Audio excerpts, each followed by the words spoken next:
함께 보실 말씀은 사사기 6장 7절에서 16절 말씀입니다.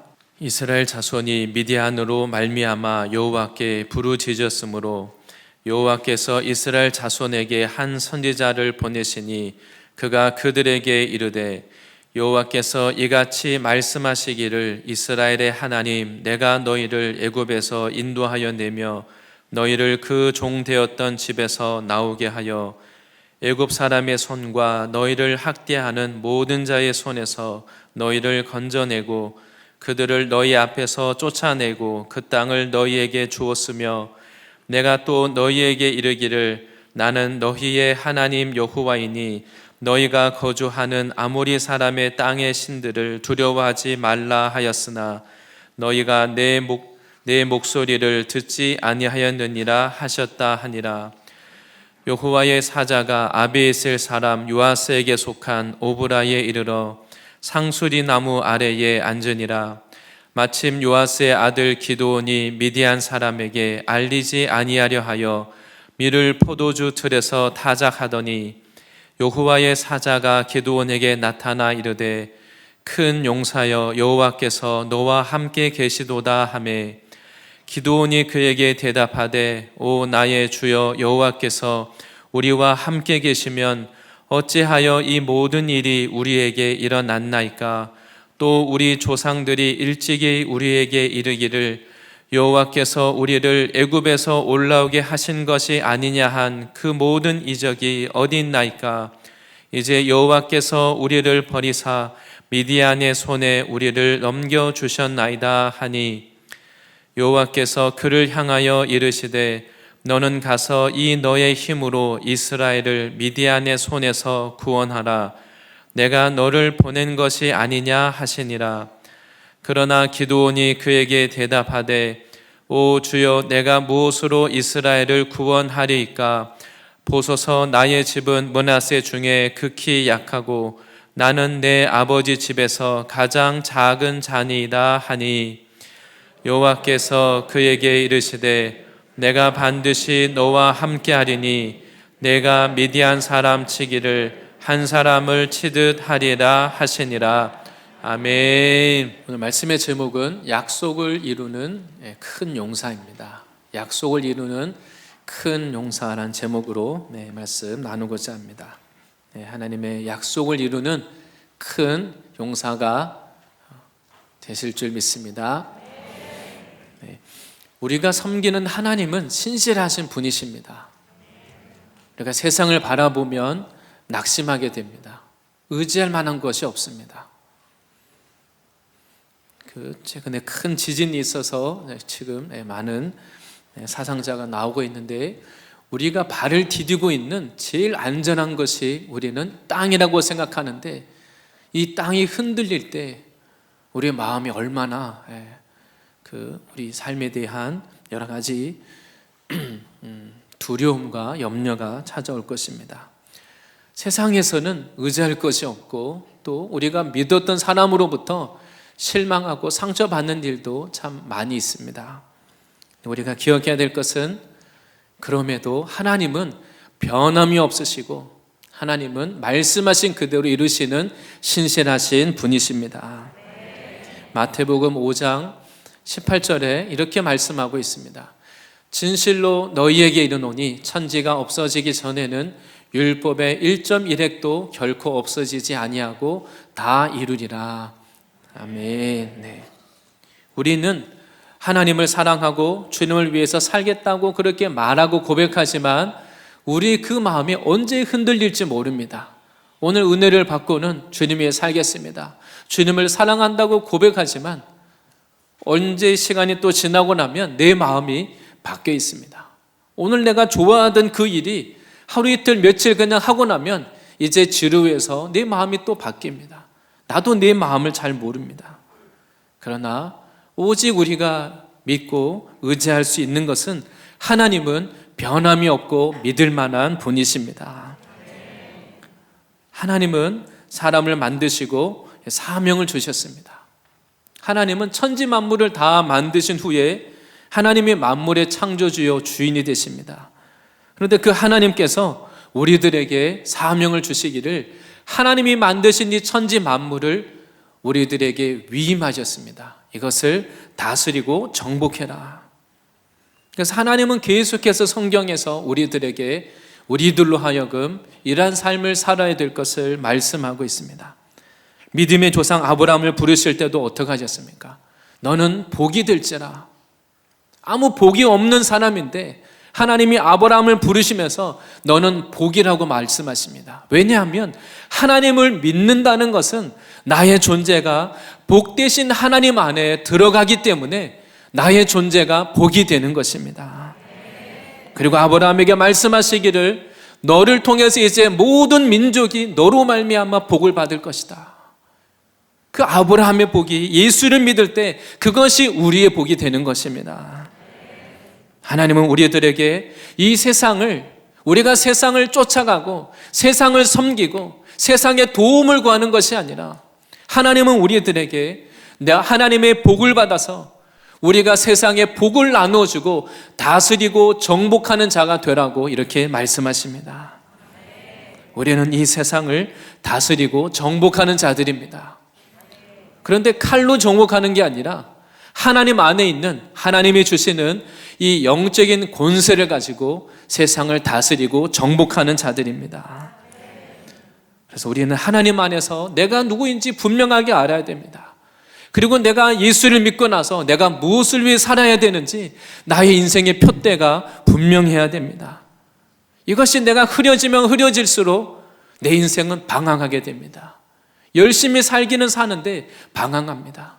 또 목표가 없으니까 되는 대로 살게 됩니다. 이런 목표가 분명한 사람은 어려움이 있어도 굴복하지 않고 때로 내 믿음이 연약해서 넘어졌다가도 하나님이 주신 이 목표와 사명이 있기 때문에 다시 일어날 수 있는 것입니다.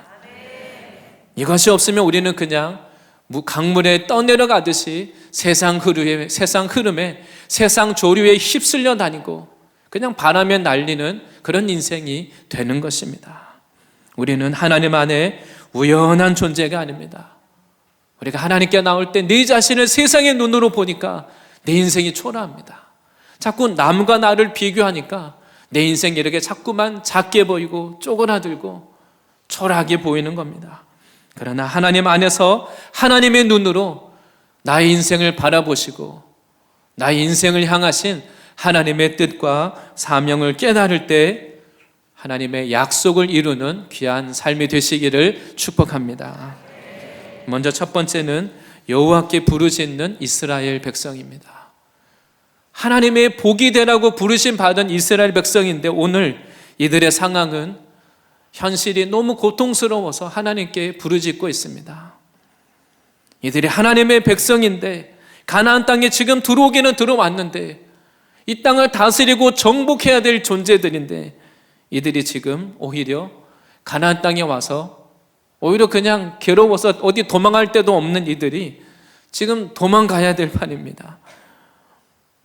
하나님이 이 땅에 불러주셨는데 여호수아와 가나안을 정복했던 여호수아와 여호수아의 장로들이 있을 때에는 하나님을 섬겼습니다. 그런데 하나님을 세대가 지나면서 이제 하나님을 알지 못하는 세대, 다음 세대가 이제 이 땅에 자라나게 됩니다. 이들은 가나안 땅에 살고는 있지만 왜 여기서 살고 있는지 그냥 아무 이유와 목적이 없습니다.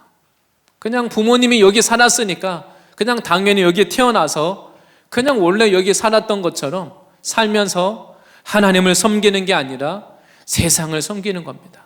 눈에 보이는 그 가나안의 다른 민족들이 살아가는 모습을 보면서 자꾸 세상을 따라가는 것입니다.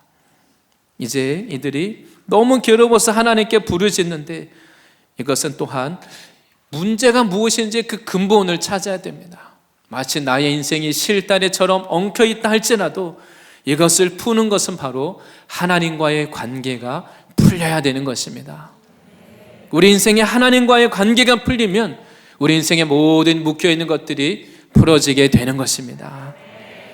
먼저 이들은 이 고통을 받는 것은 먼저는 미디안으로 인해서 오늘 고통을 받고 있는 것을 말씀하고 있습니다.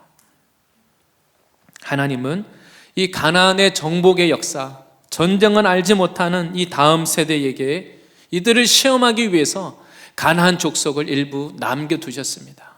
이스라엘 백성이 믿음이 없어서 정복하지 못했지만 하나님은 그냥 그것을 두셨습니다. 이 다음 세대에게 이들이 이 가나안 땅에서 어떻게 하는지 시험하기 위해서입니다.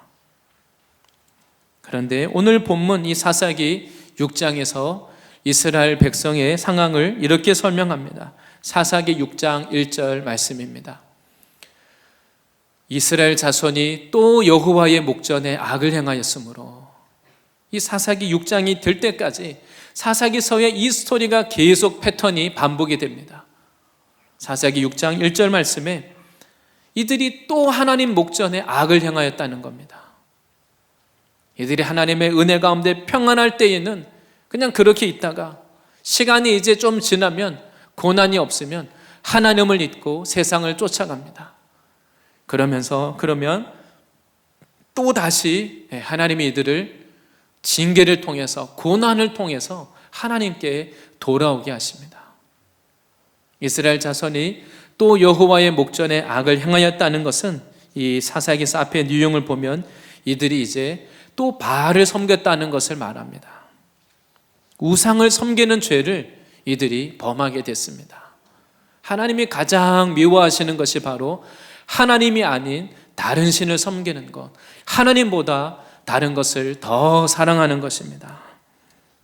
그래서 하나님은 이들을 7년 동안 미디안의 손에 넘겨주셨다고 이렇게 말씀합니다. 이것이 가나안 땅에 살고 있었던 이스라엘 백성의 모습입니다. 계속해서 이런 패턴이 반복이 됩니다. 은혜를 받으면 하나님을 사랑하고 하나님께 감사하다고 고백하지만 얼마 지나지 않아서 이제 잊어버리고 없는 것 가지고 불평합니다. 광야의 백성의 삶을 이 가나안 땅에 들어와서도 또 반복이 되는 것입니다. 하나님의 징계를 받으면 그때는 하나님을 찾다가 시간이 지나면 은혜를 잊고 당연하게 여기고 세상을 쫓아갑니다. 그런데 이것이 이스라엘 백성들만의 모습이 아닙니다. 사실은 이것이 그냥 성경 속에 나오는 이야기가 아니라 바로 저와 여러분의 이야기일 수 있습니다.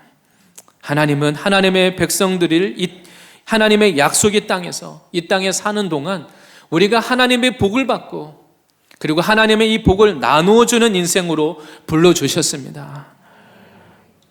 이 가나안 땅에서 그 인생을 살아야 되는데 오히려 이들이 하나님을 잊어버리니까 어떻게 합니까? 세상을 쫓아갑니다. 세상을 따라가면서 하나님이 주신 은혜와 복은 다 잃어버렸습니다. 그리고 나서는 이제 하나님이 이들을 그냥 내버려 두십니다. 미디안에 의해서 고통을 당하게 됩니다. 이들이 열심히 씨를 뿌리고 수고는 하지만 그 열매를 내가 먹지는 못합니다. 마치 밑 빠진 독에 물을 붓는 것과 같고 마치 구멍이 난 자루에다가 곡식을 담는 것처럼 열심히 수고하고 열매를 거두긴 거두는데 이걸 내가 누리지는 못하는 것입니다.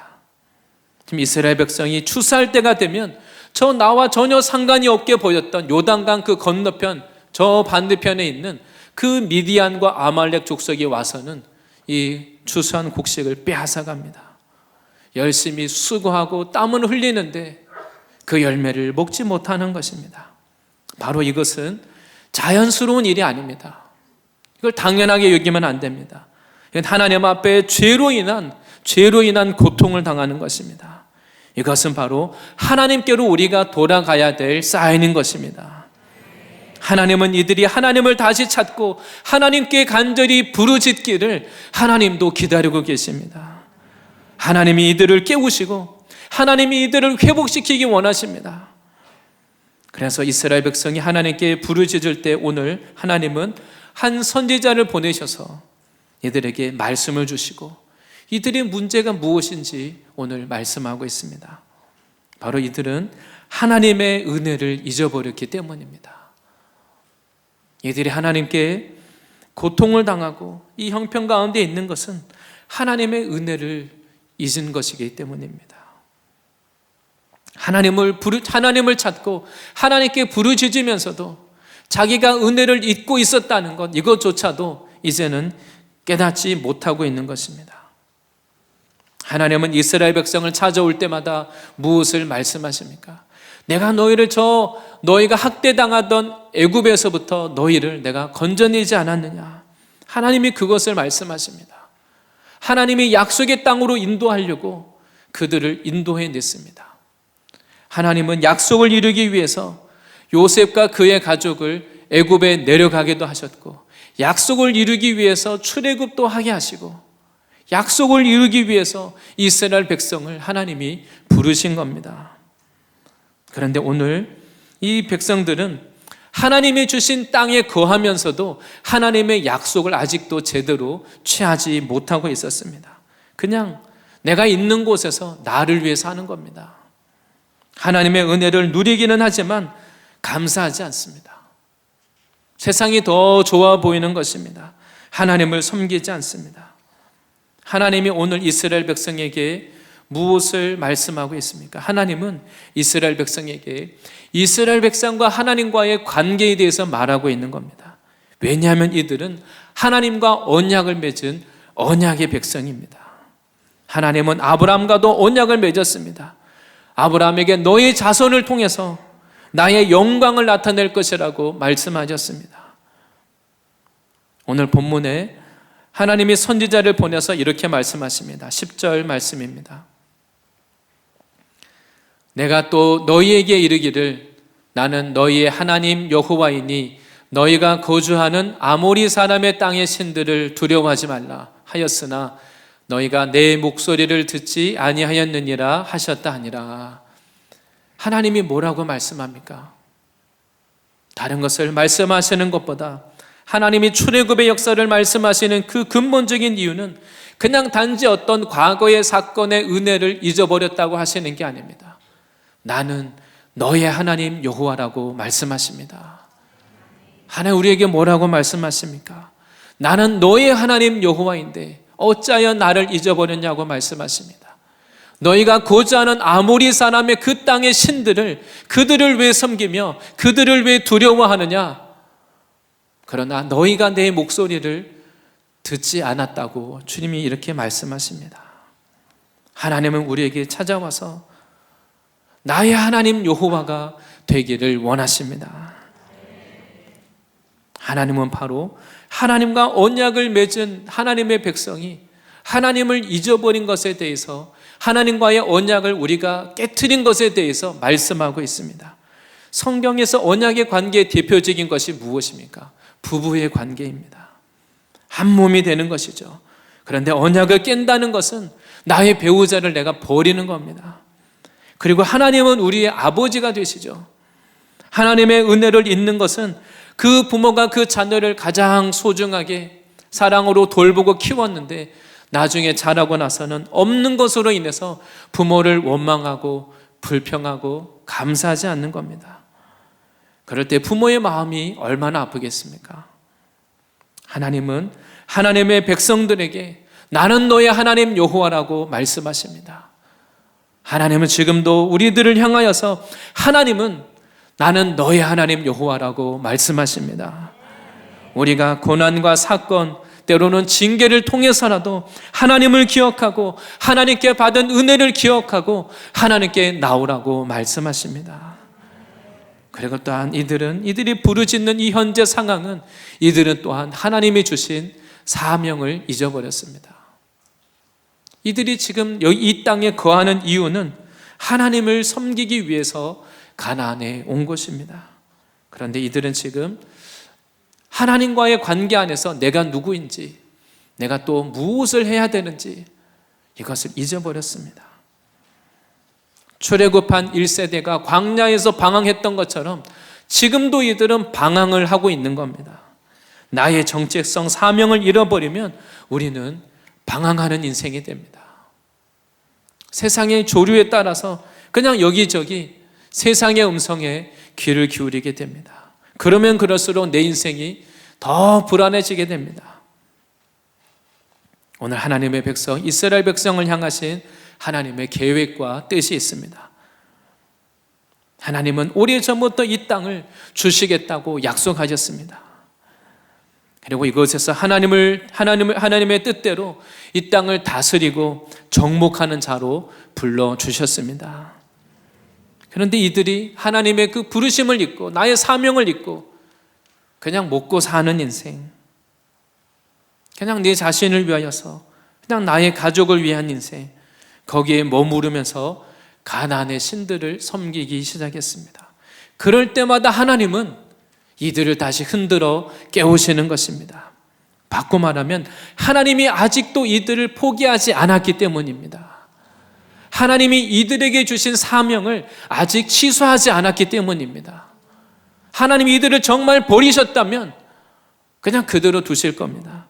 그런데 오늘 하나님이 오늘 다시 찾아오시는 것은 하나님이 주신 이 약속과 사명을 회복하기 위해서인 것입니다.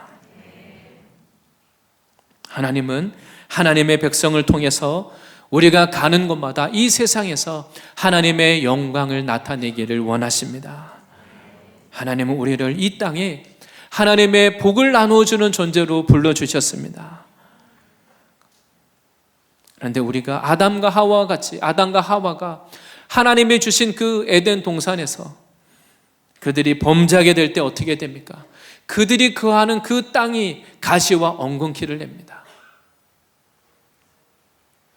하나님의 백성이 하나님의 부름을 받은 곳에서 나의 사명을 위해서 살지 못할 때 가시와 엉겅퀴가 납니다. 하나님을 잊고 목적 없이 살아갈 때 하나님은 하나님을 찾아야만 되는 상황을 주십니다. 이들이 간절히 하나님께 도와달라고 하나님을 찾을 때 하나님이 그들을 찾아오시는 것입니다. 여러분, 하나님이 우리들에게 대적의 공격을 허락하시는 이유도 하나님을 찾기 위함이고 우리를 새롭게 하기 위해서입니다.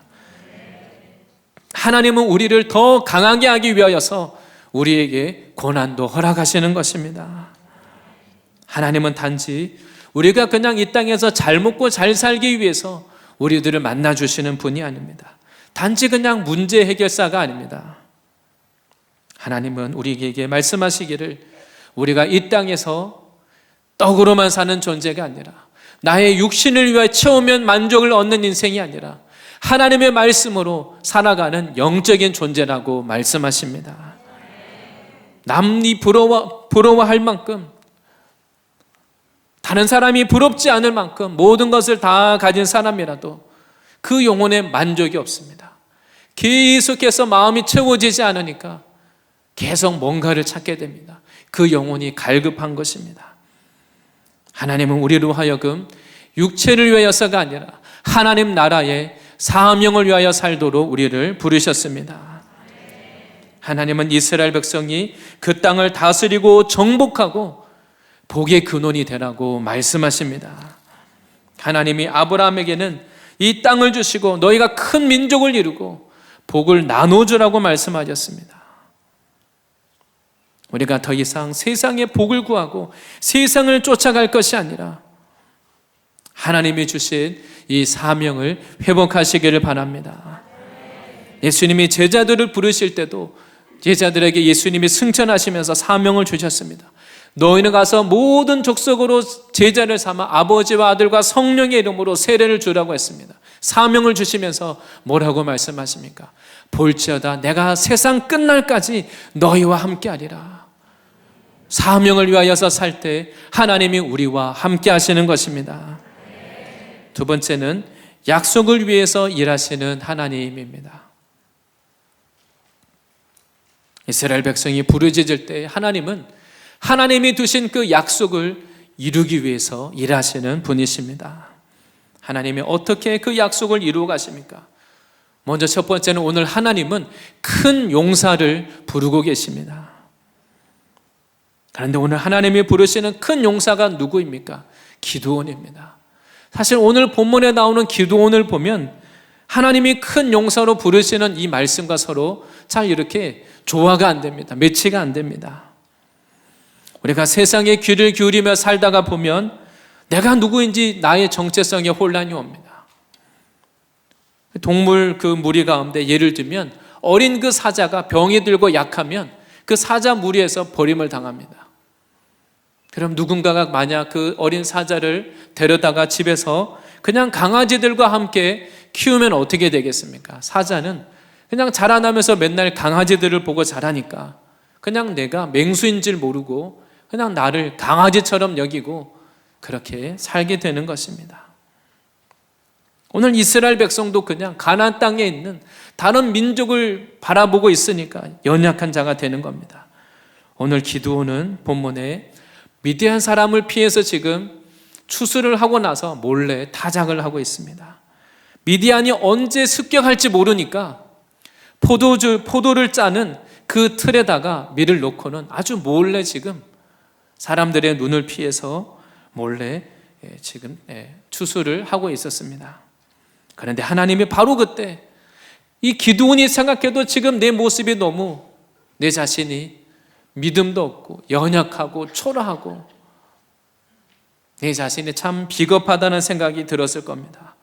그런데 하나님이 다른 때도 아니고 내 모습이 이렇게 연약하고 참 초라해 보일 때 하나님이 기드온을 찾아오셔서 하나님의 천사를 보내서 말씀하십니다. 큰 용사여 하나님이 너와 함께 하시도다. 하나님이 뭐라고 말씀하십니까? 그냥 용사도 아니고 너는 용감하고 강한 큰 용사라고 말씀하십니다. 기드온이 볼 때 자기 모습은 그냥 먹고 살기 위해서 몰래 숨어서 타작을 하고 있고 자기 모습이 너무 초라해 보입니다. 그런데 하나님은 천사를 보내서 말씀하십니다.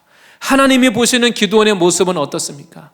너는 큰 용사라고 말씀하십니다. 기드온 편에서는 이게 처음에 잘 안 와닿을 겁니다. 왜냐하면 내가 보는 내 모습과 하나님이 보시는 이 내 모습 사이에 이 거리감이 있으니까 내 자신이 기드온은 볼 때 내 자신이 너무 작고 초라합니다. 그런데 하나님은 그렇지 않습니다. 기드온에게 뭐라고 말씀합니까? 너는 용감하고 강한 용사로 내가 불렀다고 말씀하십니다. 그 이유는 하나님이 함께 하시면 큰 용사가 되는 것입니다. 이 땅을 정복하는 큰 용사로 이미 불러주셨습니다. 그런데 이것은 기드온만이 아닙니다. 이스라엘 백성을 이미 하나님은 이 땅에서 큰 용사로 불러주셨습니다. 기드온은 연약하고 부족하긴 하지만 하나님이 이렇게 너는 큰 용사다 이렇게 말씀하실 때 하나님이 부르실 때 기드온은 저는 절대 용사가 아닙니다. 저는 절대 용사가 될 수도 없고 적과 싸울 수도 없습니다. 이렇게 말하지 않았습니다. 기드온의 마음 안에 하나님이 찾아오셨을 때 기드온의 마음 안에 뭔가 하나님 앞에 간절한 마음이 있는 것을 알 수가 있습니다. 본문 13절에 이렇게 기록하고 있습니다. 기드온이 그에게 대답하되 오 나의 주여 여호와께서 우리와 함께 계시면 어찌하여 이 모든 일이 우리에게 일어났나이까? 기드온에게 어떤 마음이 있습니까? 왜 하나님의 백성인 우리가 하나님이 우리와 함께 계시면 왜 이렇게 이런 일이 일어나야 됩니까? 하나님의 자녀라고 말하는 하나님의 백성인 나에게 왜 이런 어려움이 있습니까? 하나님의 백성인 나의 가정에 왜 이런 고통과 어려움과 문제가 있습니까? 기도는 지금 나의 형편, 지금 자기 민족의 이 고통 앞에서 하나님 앞에 그냥 포기한 것이 아니라 기도는 하나님 앞에 그 마음 안에 지금 이 상황을 그대로 받아들일 수 없는, 그냥 포기할 수 없는 기도의 마음에 하나님 앞에 애통함과 눈물과 그 어떤 하나님 앞에 가난한 마음이 있습니다. 하나님이 우리와 함께 계시면 왜 우리들에게 이런 일이 있습니까? 하나님 왜 우리를 그냥 이대로 버려두십니까? 하나님, 애굽에서 우리를 건져내셨던 그 하나님, 그 하나님의 그 이적이 어디 있습니까? 하나님 왜 우리를 버리셔서 미디안의 손에 우리를 넘겨주셨습니까?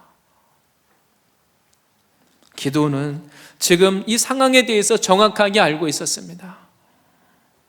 그리고 기도원의 마음에는 하나님의 백성인 우리는 기도원의 마음에 이것을 그냥 현실로 받아들일 수가 없었습니다. 이것이 나의 운명인가 보다, 이렇게 살아야 되나 보다. 기도는 그렇게 여기지 않았습니다. 포기하지 않았습니다. 기드온의 마음 안에는 하나님 앞에 간절함이 있습니다. 하나님, 저는 이대로 포기할 수가 없습니다. 하나님이 변화를 주셔야 됩니다. 변화를 원하는 간절한 마음이 있는 것입니다. 하나님의 백성이 왜 우리가 이런 어려운 가운데 계속 거해야 됩니까? 하나님의 도움을 구하고 하나님 앞에 상하고 애통한 마음이 있었습니다. 하나님, 지금의 모든 이 상황에 대하여서 하나님이 변화시켜 주셔야 됩니다. 그 마음을 가지고 고백하는 것입니다. 아마 정말 기드온이 믿음도 없고 다 포기했다면 이런 말을 들으면 아예 관심도 없을 겁니다. 하나님은 이스라엘 백성을 이미 용사로 불러주셨습니다. 하나님의 약속이 아직 남아있는 겁니다. 그렇다고 해서 모든 사람이 다 용사로 쓰임받는 건 아닙니다. 출애굽한 1세대도 가나안 땅을 정복하는 용사로 부르심을 받았습니다. 그러나 믿음이 없기 때문에 광야에서 마친 겁니다. 하나님은 하나님의 자녀, 하나님의 백성들이 하나님이 주신 이 약속을 취하기 위해서 하나님 앞에 기드온처럼 지금의 내 상황을 그냥 타협하고 포기하고 받아들이는 게 아니라 하나님께 나오기를 원하십니다. 하나님은 바로 변화를 원하는 사람을 통하여서 변화의 역사에 쓰시는 분이십니다. 이 땅에 하나님의 뜻이 이루어지는 것을 보기 원하는 사람, 하나님의 영광이 나타나기를 원하는 사람을 통해서 하나님은 그 일을 이루시는 것입니다. 다른 사람이 아니라 바로 내가 그 일을 이루는 사람이 되시기를 바랍니다. 하나님이 미디안 기드온에게 너가 바로 그 사람이라고 말씀하실 때 또한 기드온이 뭐라고 고백합니까? 15절에 그러나 기드온이 그에게 대답하되 오 주여, 내가 무엇으로 이스라엘을 구원하리까? 보소서, 나의 집은 므낫세 중에 극히 약하고 나는 내 아버지 집에서 가장 작은 자니이다. 물론 믿음 없는 말이긴 합니다. 그러나 기도는 절대 나는 안 된다고 말하진 않습니다. 절대 불가능합니다. 그렇게 말하지 않았습니다. 기도는 나는 내 아버지 집에서 가장 작은 자라고 말합니다. 우리 민족은 절대 저들을 이길 수 없다 이렇게 말하지 않습니다. 기도는 하나님 앞에 하나님이 우리 민족을 구원하실 것을 믿기는 믿는데 그런데 내가 그 일에 쓰임 받을 것을 믿지 못하는 겁니다. 기드온은 내가 얼마나 약한 사람인지를 잘 알고 있었습니다. 그냥 약하기 때문에 여기에 주저앉고 포기하고 낙담하지 않았습니다. 기도는 그렇기 때문에 포기한 것이 아니라 하나님께 내가 어떻게 이스라엘 백성을 구원하겠습니까? 하나님이 우리 민족을 구원하기를 원하시는데 그런데 나에게는 그럴 만한 능력이 없습니다. 나는 가장 작은 자입니다. 기도는 얼마나 내가 연약한지 자기를 잘 알고 하나님 앞에서 자신을 인정했던 것입니다. 하나님은 나의 연약함을 깊이 인정하는 사람에게 능력이 되어주십니다. 하나님은 이 기드온에게 너는 큰 용사라고, 내가 너와 함께 할 때 너는 용사라고 말씀하는 것입니다. 기드온은 실제 므낫세 지파 중에서도 아주 작은 약한 집안입니다. 전쟁에 나가서 뭔가 전쟁을 하려면 영향력이 있어야 되는데 이스라엘 그 많은 지파들 중에서도 자기 집안은 너무 약하고 힘도 없고 영향력이 없다는 것입니다. 아직 기드온이 세상은 크게 보지만 하나님의 능력을 아직 신뢰하지 못하는 것입니다. 그럴 때 하나님은 오늘 기드온에게 말씀을 주시는데 두 번째는 승리의 약속을 주십니다. 하나님께서 기드온에게 하나님의 약속을 이루기 위해서 하나님이 이기게 하실 것을 오늘 말씀하고 있습니다. 16절에 이렇게 말씀하십니다. 여호와께서 그에게 이르시되 내가 반드시 너와 함께하리니 내가 미디안 사람 치기를 한 사람을 치듯 하리라 하시니라. 아멘. 하나님 뭐라고 말씀하십니까? 승리할 수 있는 그 조건이 무엇입니까? 다른 것이 아닙니다. 내가 힘이 없고 연약한데 내가 어떻게 저 미디안을 이길 수 있겠습니까? 그랬더니 하나님의 응답은 내가 반드시 너와 함께하리라 말씀하십니다. 하나님이 나와 함께 하시면 큰 용사가 되는 것입니다. 이것이 하나님이 약속의 능력인 것입니다. 이스라엘 백성이 하나님을 떠난 것이 문제인 겁니다. 내가 하나님을 떠나고 하나님과 나 사이에 죄로 인하여 막힌 것이 문제인 것입니다. 이스라엘 백성은 비록 이 땅에서 고통을 당할지라도 하나님은 여전히 변함이 없으시고 온 땅을 통치하시는 분이십니다. 하나님은 신실하시고 하나님이 패배하신 게 아닙니다. 이스라엘 백성은 비록 패배할지라도 하나님은 패배하지 않습니다. 하나님이 이스라엘 백성을 훈련하기 위해서, 시험하기 위해서 고난도 주시고 연단도 주시지만, 그러나 하나님은 실패하지 않습니다. 하나님은 오늘 어떻게 하면 우리가 약속을 이루고 저 미디안과 싸워서 이길 수 있겠습니까? 그것을 구하는 기드온에게 내가 반드시 너와 함께하리라 말씀하십니다. 하나님이 우리와 함께 하시고 우리가 하나님 안에 거하면, 우리가 예수 그리스도 안에 거하면 우리 인생에 돌파가 일어나고 하나님 앞에 큰 용사가 되는 것입니다. 내 자신을 바라볼 것이 아니라 나만 바라보고 있으면 자꾸만 쪼그라듭니다. 계속해서 믿음을 갖기가 어렵습니다. 그러나 중요한 것은 우리가 하나님을 바라보고 하나님을 알아야 되는 것입니다. 하나님을 아는 것이 능력과 권세인 것입니다. 하나님은 오늘 하나님의 백성을 통해서 약속을 이루기를 원하십니다. 우리보다 더 하나님은 약속을 이루시는 신실하신 분이기 때문에 약속을 이루는 일에 믿음으로 화합하는 사람을 기다리고 계십니다. 하나님은 이 땅 가운데 하나님이 진정한 구원자요, 하나님이 통치자이시고 하나님이 온 땅에 복을 주시는 분이신 것을 나타내기를 원하십니다. 그런데 그 사명을 감당해야 될 백성이 하나님을 섬기고 하나님의 복을 나누어줘야 되는데, 이들이 오히려 하나님을 떠나고 세상을 쫓아다니고 세상의 복을 구하고, 하나님이 보실 때 얼마나 안타까우시겠습니까? 그래서 오늘 하나님은 기드온에게 찾아오셔서 나는 너의 하나님이라고 말씀하시고 내가 반드시 너와 함께하리라고 말씀하십니다. 하나님은 바로 하나님의 사명을 위하여 살고자 하는 자,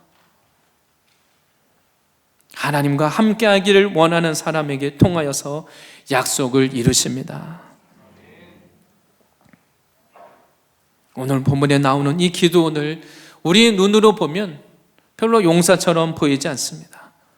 성경에 나오는 하나님의 역사를 보면 이와 비슷합니다. 예수님이 부르신 사람들, 제자로 부르신 사람들 어떤 사람입니까? 세리고 어부입니다. 그냥 어부라는 것은 평범할 수도 있지만 세리라는 직업을 가진 사람은 그 시대에 구제불능입니다. 남들이 다 포기한 인생입니다. 자기도 나 인생은 이제 세리가 된 것으로 관계도 다 깨어지고 끝나고 회복이 불가능한 사실 그런 존재입니다. 그런데 예수님은 그런 사람을 부르셔서 그 인생을 변화시켜서 하나님의 역사에 놀라운 인생이 되게 하셨습니다. 하나님의 자녀, 우리가 하나님의 백성이 되었다는 것은 하나님이 이미 우리를 큰 용사로 부르셨다는 겁니다. 하나님이 나와 함께 하시면 우리는 큰 용사가 되는 것입니다. 우리 안에 이 용사의 DNA가 이미 우리 안에 있습니다. 능력은 나에게서 나오는 것이 아니라 능력은 하나님께 있습니다. 하나님의 약속의 말씀을 믿고 순종해서 나가는 사람을 통해서 하나님은 하나님의 영광을 나타내실 것입니다. 하나님이 일하실 때, 우리 안에 거하시는 하나님이 드러나실 때, 일하실 때 우리는 큰 용사가 되는 것입니다. 결론적으로 하나님은 신실하신 분이십니다. 우리가 기억해야 될 것은 내 형편, 내 자신보다 더 크신, 나보다 크신 하나님, 아무리 우리가 어려운 형편에 있다 할지라도 하나님은 우리보다 더 크십니다. 그리고 하나님은 하나님의 그 말씀을 이루기를 원하십니다. 우리에게 일어나는 이 고통과 어려움이 있다 할지라도 하나님은 이것을 통하여서 우리가 하나님께로 다시 돌아가고 우리가 하나님을 간절히 찾을 때 하나님은 나의 하나님 되심을 나타내시고 우리를 통하여 일하기를 원하십니다. 하나님이 나의 인생에 하나님의 뜻을 이루실 수 있도록 부르심에 반응하시기를 바랍니다. 하나님이 나를 부르신 곳에서 우리가 또다시 세상을 위하여 육신을 위하여 살 것이 아니라 하나님이 우리를 쓰실 수 있도록 하나님 나라를 위하여서 우리가 반응하고 순종할 때 하나님의 뜻을 이루는 큰 용사가 되실 줄 믿습니다.